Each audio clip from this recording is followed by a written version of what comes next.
Hello， 大家好，歡迎收睇今集嘅節目。琴晚雷軍上咗小米年度發佈會個台，再一次搞到成個科技界都好轟動。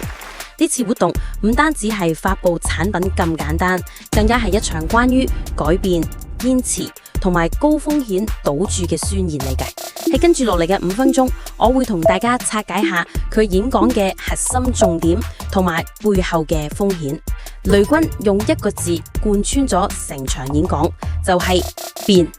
佢話過去5年，小米已經係由一間互聯網公司轉型做一間硬核科技公司。無論係自己研發晶片，定係踩入電動車呢個領域，雷軍都覺得呢啲先係小米真正脫胎開闊嘅證明。換句話講，小米已經唔再係以前嗰個平價手機品牌，佢想喺最難打嘅擂台上證明自己。成場演講最大膽嘅部分就係講晶片啦。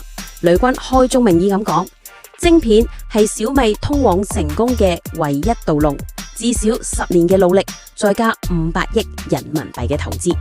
呢句唔係口號咁簡單，500億代表住巨額嘅長期開支，亦都意味住小米要同 Qualcomm、聯發科甚至乎華為嘅麒麟晶片正面硬行。有人覺得呢鋪係 all in 賭身家，但係對雷軍嚟講根本冇得揀。佢演講中最令人記得嘅一句就係冇晶片就冇小米嘅未來。另一個重頭戲就係汽車啦。雷軍由 SU7 講到新嘅 YU7， 冇避忌，直接攞嚟同 Tesla 仲有理想汽車比較。佢仲甚至話，如果你唔揀小米 YU7， 咁就去揀 Tesla Model Y。但係問題嚟啦，當佢大講特講汽車嗰陣，佢幾乎冇提到安全呢2個字。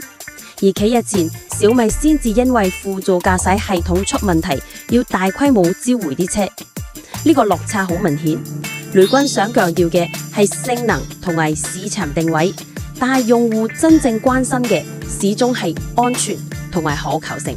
喺演講過程入邊，雷軍亦都提到自己嘅掙扎，包括焦慮同埋內部矛盾。佢坦白講，佢俾外邊嘅批評搞到佢好傷。好多人話小米只係組裝廠，冇核心技術。佢話就係呢啲尖銳嘅聲音，逼到佢要去啃最硬嘅骨頭。透過揭開自己嘅傷疤，佢其實都係想傳達一個信息：小米好清楚自己有咩問題，而且已經準備好背水一戰。咁呢場演講究竟代表啲咩呢？一方面呢個係品牌重生嘅時刻，小米同全世界宣布佢哋係一間玩認真嘅高端科技公司；另一方面呢個係一場高風險嘅賭局，10年500億嘅晶片路，加埋殘酷嘅電動車戰場，每一步賭局，一係就突破，一係就粉身碎骨。